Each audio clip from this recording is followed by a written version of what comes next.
मैं वैद्य रत्न सुरेंद्र शर्मा। आज का विषय थोड़ा इंटरेस्टिंग है।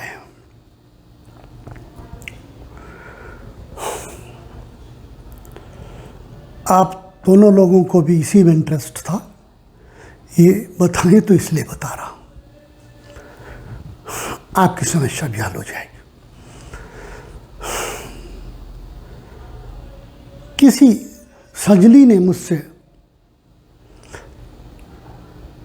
मैसेज देकर ये पूछा कि विवाह के विषय में बताइए, विवाह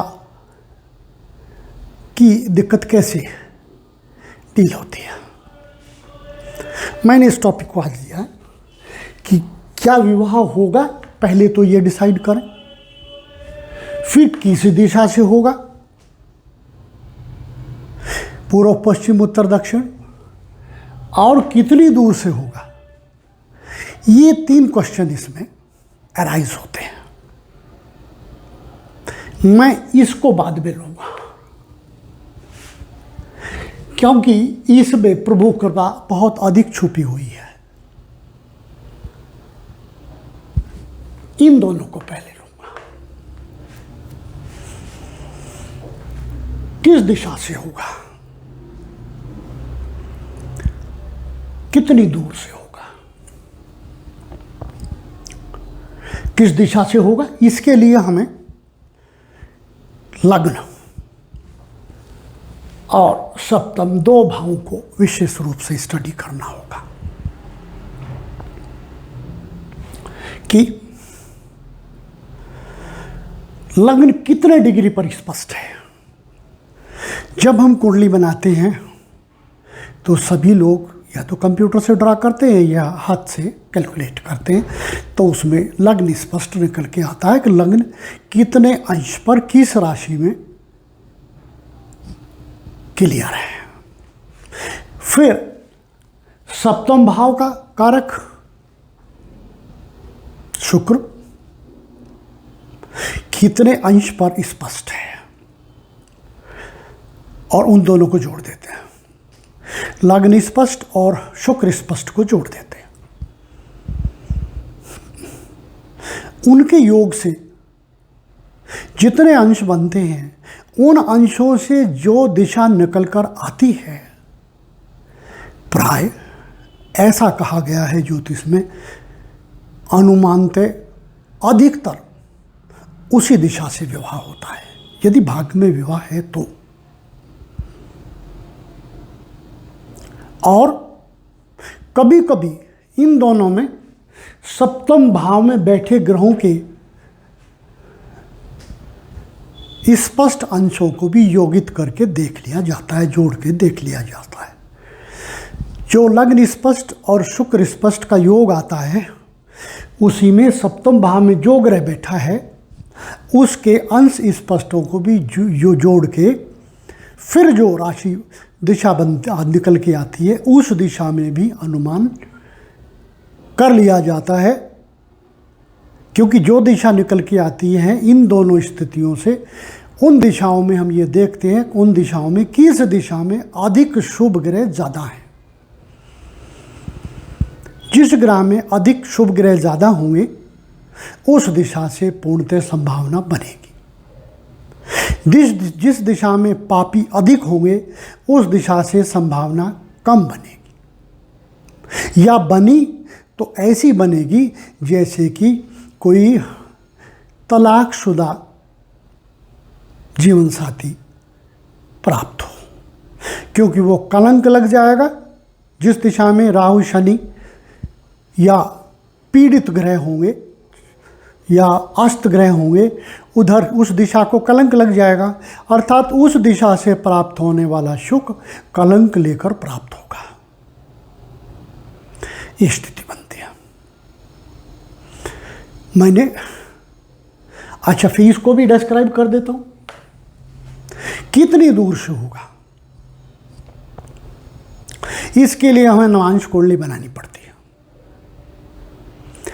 नवांश कुंडली में हम ये देखते हैं नवांश लग्न में कितने शुभ ग्रह हैं, या नवांश लगन में कौन ग्रह बली हुआ है, जो लग्न कुंडली में भी बली था और नवांश में भी बली है, उस दिशा से भी कभी कभी वैवाहिक सुख प्राप्त हो जाया करता है, जिस दिशा का स्वामी वह ग्रह होता है जो दोनों स्थितियों में बली है।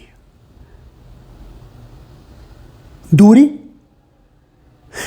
जिस भाव में चंद्रमा हो नवांश में, तो वो नवांश राशि कहलाएगी। नवांश राशि की 3 स्थितियां होती हैं। पहली, जहां वो बैठा है, 3 विभागों में उन राशियों को हमने बांटा है। 4 स्थिर और द्विस्वभाव।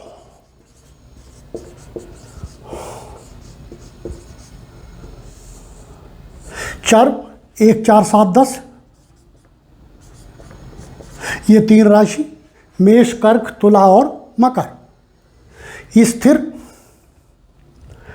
2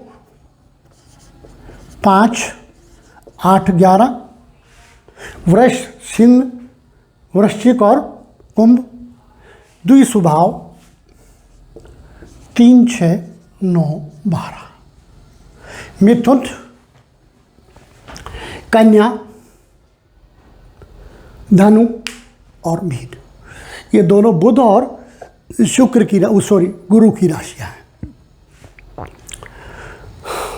यदि नवांश राशि अर्थात चंद्रमा इनमें से किसी राशि में बैठा है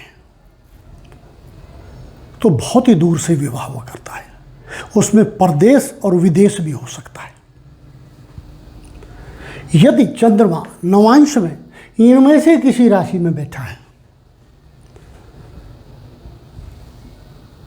2 में, 5 में, 8 में, 11 में, तो लगभग 50 70 80 90 50 60 इस स्थिति से विवाह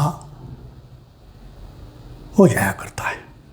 उससे पहले 50 60 40 से पहले, जिसे हम नज़दीक भी कह सकते हैं। और यदि चंद्रमा नवांश में इनमें से किसी राशि में बैठा हुआ हो द्विस्वभाव में,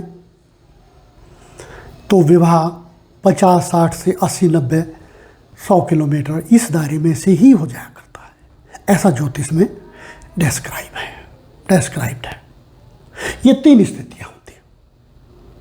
अब मैंने एक व्यक्ति विशेष की कुंडली ली है फॉर एग्जाम्पल, क्योंकि मेरे पास ये कुंडली दिखाने के लिए आई थी।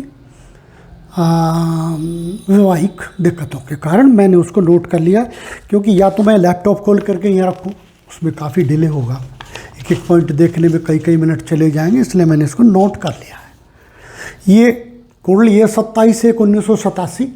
इसके डिटेल हैं 27 1 1987 और बर्थ टाइम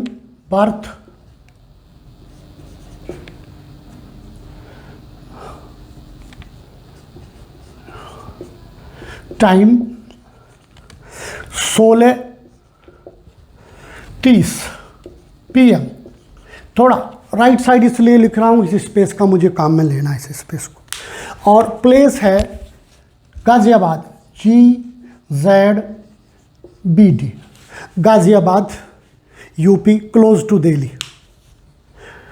इसकी लग्न कुंडली इस प्रकार है।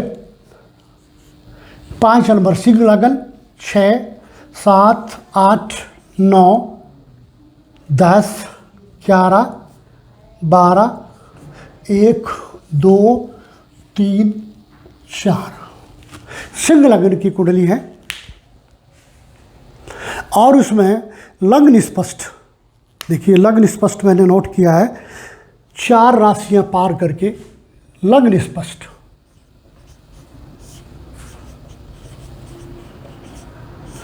चार राशियां पार करके, देखिए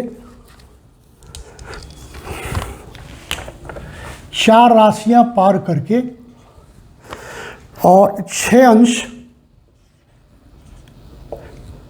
50 कला और 20वीं कला। इतने डिग्री पर लग्न क्लियर हुआ, लग्न स्पष्ट। फिर इसमें साथ ही हमने ये लैपटॉप से ये भी लिख लिया, शुक्र स्पष्ट कितने अंश पर है, 7 में लिख लिया हमने शुक्र स्पष्ट।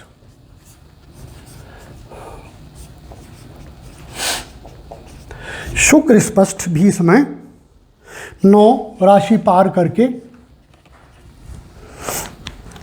19 अंश 26 कला और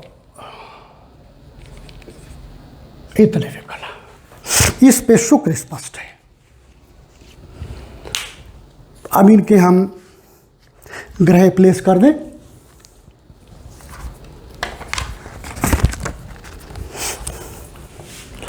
चंद्रमा लगन में है,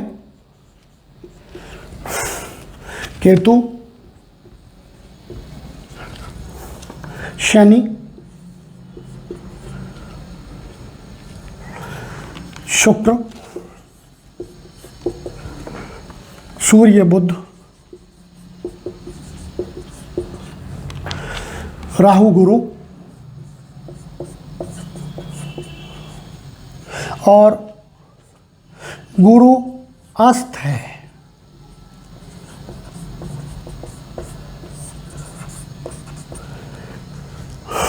मंगल 1 2 3 4 5 6 7 8 9, इस प्रकार से ये इसकी लग्न कुंडली है और ये इसके लग्न स्पष्ट है और ये शुक्र स्पष्ट है। आगे चलते हैं।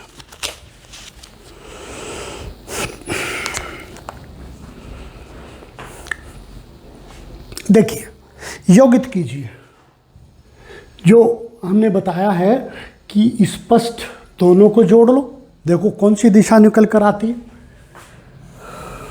इन दोनों को योग करेंगे तो 20 विकल है। ये कला को ऐड करेंगे तो 50 में यहाँ से 10 उठा के ऐड करो तो 1 अंश आ जाएगा और यहाँ बच जाएंगे 16 कला, 1 अंश आकर के वो इधर चला गया तो 20 और 6 26 अंश और 9 और 4 13 राशियाँ। 13 राशि पार करके 26 अंश 16 कला 20वीं कला पर होगा। अब 26 तो राशियां होती नहीं है। फिर इसमें से हमें 12 माइनस करना पड़ेगा क्योंकि 12 राशियां होती हैं। तो आएगा 1 26 अंश 16 कला और 20 कला विकला। 1 राशि पार करके 26 अंश 16 कला 20 विकला। तो कौन सी दिशा निकल के आई, अर्थात ये 2 नंबर राशि निकल के आई। 1 राशि के बाद इतने अंश हैं तो 2 नंबर राशि अर्थात वृष राशि। वृष किधर पड़ेगी, देखिए अभी वृष किधर पड़ेगी, ऊपर की तरफ जिधर लग्न होता है पूर्व दिशा। ठीक है, इसी तरीके से सबको बांटते चले आइए।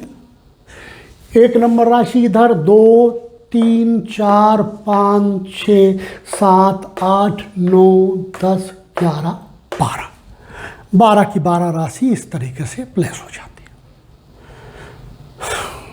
तो 2 नंबर किधर गई, 1 और 2 दक्षिण दिशा, पूर्व के राइट में दक्षिण दिशा,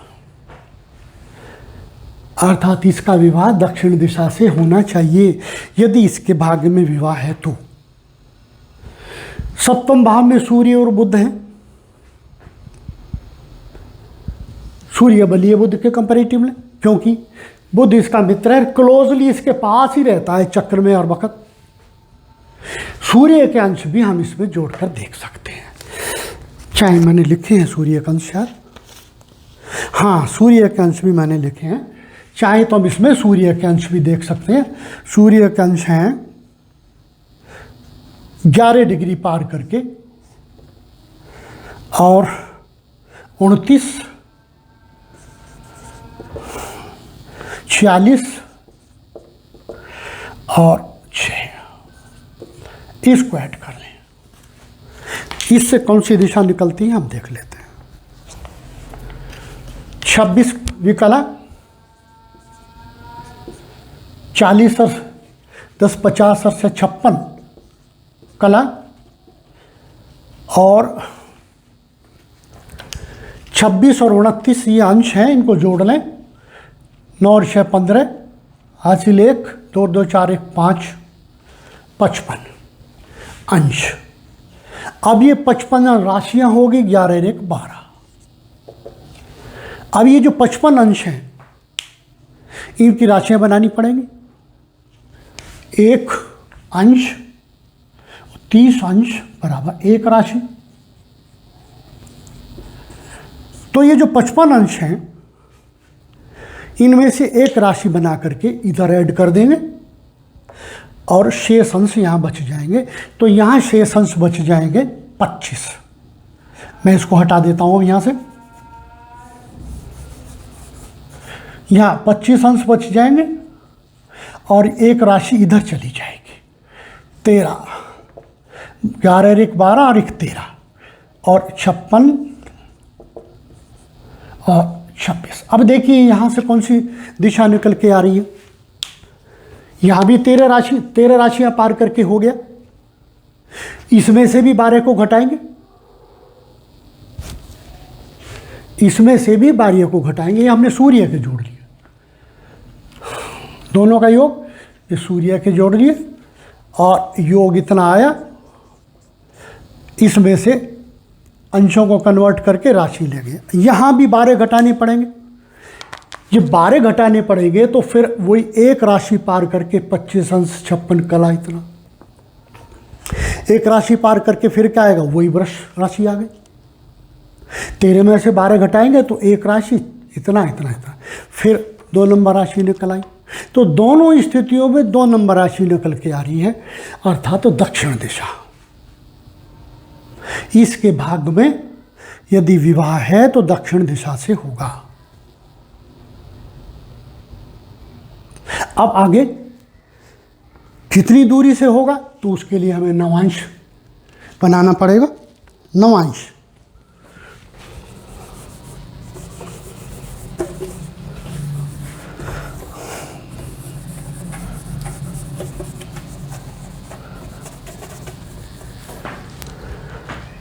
मैं थोड़ी स्पीड तेज़ ले रहा हूँ क्योंकि कंटेंट को टाइम को वेस्ट करना उत्पन्न नहीं। जितना कंटेंट अधिक डिस्क्राइब हो जाए एक पीरियड में उतना अच्छा रहता है, क्योंकि मैं शिक्षक रहा हूँ, मेरी सोच यही है, टाइम वेस्ट करने की नहीं है। मैंने इसकी नवांश कुंडली को भी बनाया हुआ है अपने पास। नवांश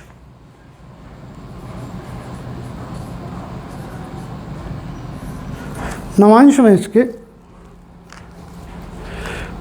देखिए 3 नंबर नवांश निकल के आता है।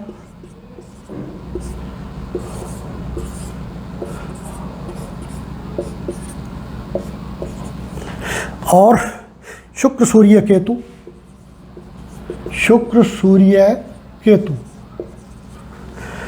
चंद्र, गुरु, मंगल, बुध, राहु, शनि और देखिए ये निकल के आया इसका।